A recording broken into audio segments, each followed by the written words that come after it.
अनुच्छेद 370 हटे हुए लगभग जो है वो 4 वर्ष होने जा रहे हैं और जम्मू कश्मीर को लेकर अलग-अलग प्रतिक्रियाएं जो हैं वो देखने को मिल रही हैं और इसी पर खास बातचीत करने के लिए हमारे साथ इस समय मौजूद हैं आशीष सूद जी हैं, सह प्रभारी हैं जम्मू कश्मीर की बात करते हैं।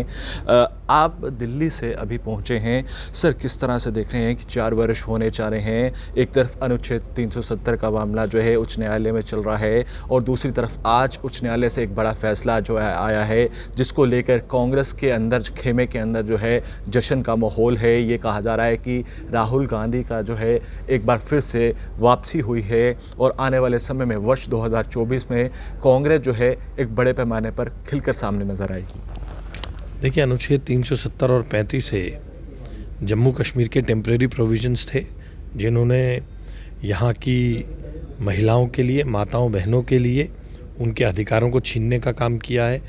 वाल्मीकि समाज, गोरखा समाज और अनेक ऐसे समाज जिनको पीओजे से माइग्रेंट जो 1947 की समय में आए, उन सब के अधिकारों को छीनने का काम धारा 370 के माध्यम से हुआ है।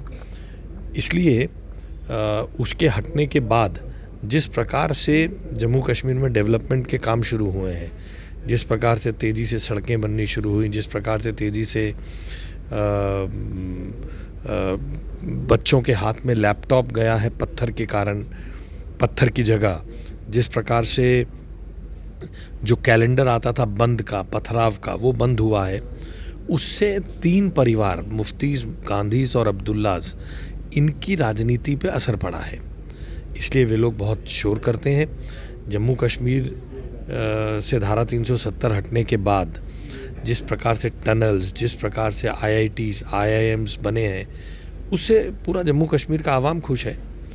कभी जम्मू कश्मीर में किसी ने कल्पना की थी कि एक बड़ा मॉल बनेगा जिसमें 5,000 से ज़्यादा लोगों को नौकरी मिलेगी, विदेशों से पैसा आके मॉल बनेगा। हालांकि मैं उस डेयर डेविल तरीके का प्रोत्साहन नहीं देता हूँ क्योंकि उसमें व्यक्ति की जान पे खतरा आता है, मगर जिस प्रकार से आज कश्मीर में, श्रीनगर में हमारी एक बहन, हमारे देश की एक बेटी खुलेआम बुलेट मोटरसाइकिल चला रही है और अपनी आज़ादी के साथ अपने जीवन को एंजॉय कर रही है। मैं फिर दोहरा रहा हूँ कि कानून तोड़ना, ट्रैफिक के नियम तोड़ना अच्छा नहीं है, मगर धारा 370 हटने के बाद इस प्रकार की स्वच्छंदता समाज में माताओं बहनों को भी मिल रही है, बेटियों को मिल रही है और डेवलपमेंट हो रही है। ये अपने आप में धारा 370 हटने का एक बड़ा फायदा दिखता है। आप किस तरह से देख रहे हैं आज अन्य विपक्षी पार्टी जिसमें इंडियन अलायंस जिसे कहा जा रहा है वो कह रही है कि एक बड़ी विजय हुई है, राहुल गांधी की कमबैक हुआ है और इसको लेकर महबूबा मुफ्ती, उमर अब्दुल्ला, डॉक्टर फारूक अब्दुल्ला, तमाम अन्य सियासी पार्टी, आम आदमी पार्टी, समाजवादी पार्टी इसका एक वेलकम करती हुई नज़र आ रही हैं। मुझे तो समझ नहीं आता इन लोगों की मति पर पत्थर पड़ गए हैं क्या। थोड़े दिन पहले जब गुजरात की एक कोर्ट ने ये फैसला सुनाया था, तब ये कहते थे कि भारतीय जनता पार्टी के शासनकाल में सारे इंस्टीट्यूशंस पर RSS और BJP का कब्जा हो गया है। कोर्ट में अगर कोई फैसला इनके पक्ष में आ जाए तो वो सही है, अन्यथा कोर्ट पे प्रश्न उठा दो। राहुल गांधी जी को खुशी मनाने की जगह माफ़ी मांगनी चाहिए। उन्होंने OBC समाज का अपमान किया है, जाति सूचक गालियां दी हैं, मगर हम किसी भी फैसले को जो कोर्ट से आता है, हम उनकी तरह प्रश्न नहीं उठाते कि आज फैसला हमारे पक्ष में आ गया तो हम वाह वाह करें और पक्ष में ना आने पे इंस्टीट्यूशंस को के बारे में अमर्यादित भाषा का प्रयोग करें। और राहुल गांधी तो सीरियल ऑफेंडर है, राफेल पे माफ़ी मांगी, नेशनल हेराल्ड पे ज़मानत में है, और अब अगर सुप्रीम कोर्ट ने उसमें कुछ मेरिट देखी है तो आगे जो कानूनी कार्रवाई होगी उसे देखा जाएगा। आज उन्होंने ट्विटर हैंडल से ट्वीट किया है, इंडियन कांग्रेस की बात करते हैं, वो कह रहे हैं सवाल रुकेंगे नहीं, सवाल जारी रहेंगे। और महबूबा मुफ्ती भी कह रही हैं, उमर अब्दुल्ला भी कह रहे हैं कि एक बड़ी विजय है और सवाल जो है वो जारी रहेंगे। तो क्या आप वर्ष 2024 का आकलन करते हैं तो क्या ये जो विपक्ष है ये मानकर चल रहा है कि वर्ष 2024 का जो चेहरा है वो राहुल गांधी को ही पेश करेंगे ऐसे प्रधानमंत्री? आप किस तरह से देखते हैं भाजपा और इसे किस तरह से देख रही है? कांग्रेस ने तो बार बार कहा है वो प्रधानमंत्री पद के दावेदार नहीं है, और जिसको आप इंडिया कहते हैं मेरा सख्त एतराज है, वो INDIA है। इसलिए उन्होंने तो पहले ही कहा है हम प्रधानमंत्री पद की कांग्रेस के पास दावा नहीं है। और रही बात इन सब लोगों का ये कहना कि सवाल जारी रहेंगे, आप मुझे बताइए 2019 में अंबानी और HAL था। 2019 से लेके आज तक आपने अंबानी के बारे में कोई सवाल सुना? मैं आपसे पूछता हूँ, आपने HAL के बारे में कुछ सुना? जबकि HAL अब नवरत्ना जैसी कंपनी इतने मुनाफे में चल रही है। राफेल डील पर राहुल गांधी ने माफ़ी मांगी। अब पिछले 3.5-4 महीने 5 महीने से हिंडनबर्ग की जिस रिपोर्ट को लेकर गाल बजा रहे थे ये सब राजनीतिक दल, आज कहाँ उस पर चर्चा हो रही है? जिन लोगों ने शेयर गिरने के नाम पर बड़ी बातें करी थी, अब तो शेयर पहले के से बड़े दाम पर चले गए। कौन सा सवाल है? अपने आप ही कुछ भी प्रलाप करो और उसे सवाल का नाम दे दो और सरकार को बदनाम करने की कोशिश करो। आज हिंडनबर्ग की रिपोर्ट पर क्यों कांग्रेस नहीं क्यों बोल रही? और अगर सवाल जारी रहेंगे तो प्रधानमंत्री, देश के गृह मंत्री संसद में खड़ा होकर कह रहे हैं आइए सवाल पूछिए मणिपुर पे, क्यों नहीं चर्चा कर रहे? इसलिए इनके लिए कोई ज़रूरी नहीं है मुद्दा देश का, इनके लिए परिवार बचाओ खेल है ये सारा। इनको अपनी गद्दी बचानी है। अब क्यों डिबेट कर रहे हैं दिल्ली ऑर्डिनेंस पर? दिल्ली के सर्विसेज बिल पर क्यों डिबेट हो रही है?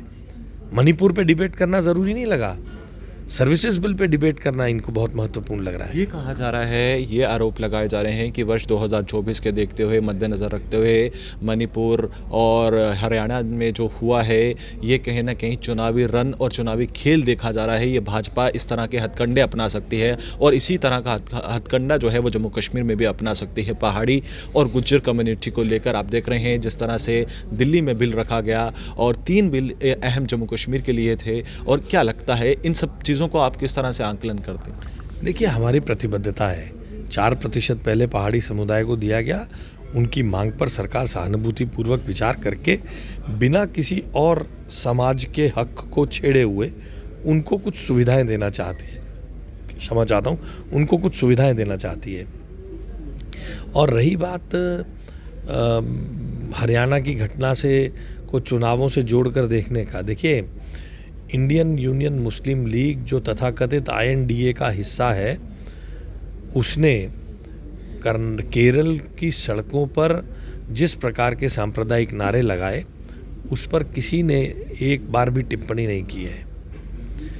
तो वोट बैंक की राजनीति के लिए सच्चर कमीशन की रिपोर्ट लाकर पहला हक मुस्लिम समाज, अल्पसंख्यक समाज का बताने वाले लोग कम से कम हमें ये ना बताएं कि वोट के लिए क्या किया जाना चाहिए क्या नहीं। उनका ट्रैक रिकॉर्ड है आज़ादी के बाद से इंडियन यूनियन मुस्लिम लीग को प्रमोट करना, अल्पसंख्यकों का तुष्टीकरण करना। हम तो सबका साथ सबका विकास करते हैं।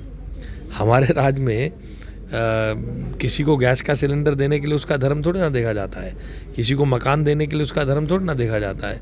श्रीनगर, बारामूला, अनंतनाग में तो हमारी को वोट ही नहीं मिलते। आप जाकर देखिए कितने लोगों को पंचायतों में मकान मिल रहा है और बेधड़क मिल रहा है। हमारा काम तुष्टीकरण नहीं, संतुष्टीकरण हमारा काम है। प्रधानमंत्री जी का नारा है, हम संतुष्टीकरण की ओर काम कर रहे हैं, जिसका नतीजा आने वाले समय में देश की जनता इनको देगी। ये भी आरोप लगाए जाते हैं बार बार केंद्र सरकार पर, महबूबा मुफ्ती हो या अब्दुल्ला हो, लगातार कटाक्ष कर रहे हैं। और कांग्रेस की बात करते हैं, उनका ये कहना है कि जम्मू कश्मीर में अगर सब शांतिपूर्वक माहौल है तो भाजपा चुनाव क्यों नहीं करवाती है? ये बड़ा अहम सवाल है।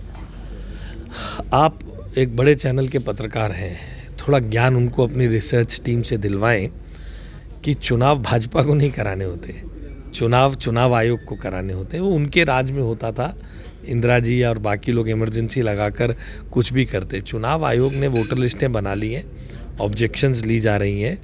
जैसे ही Jammu Kashmir is not any other state, इन लोगों के कारण ये एक डिस्टर्ब्ड एरिया रहा है, जिसको प्रधानमंत्री नरेंद्र मोदी जी के एफर्ट से निकालकर देश के सबसे विकसित राज्यों में ले जाने का हम काम कर रहे हैं।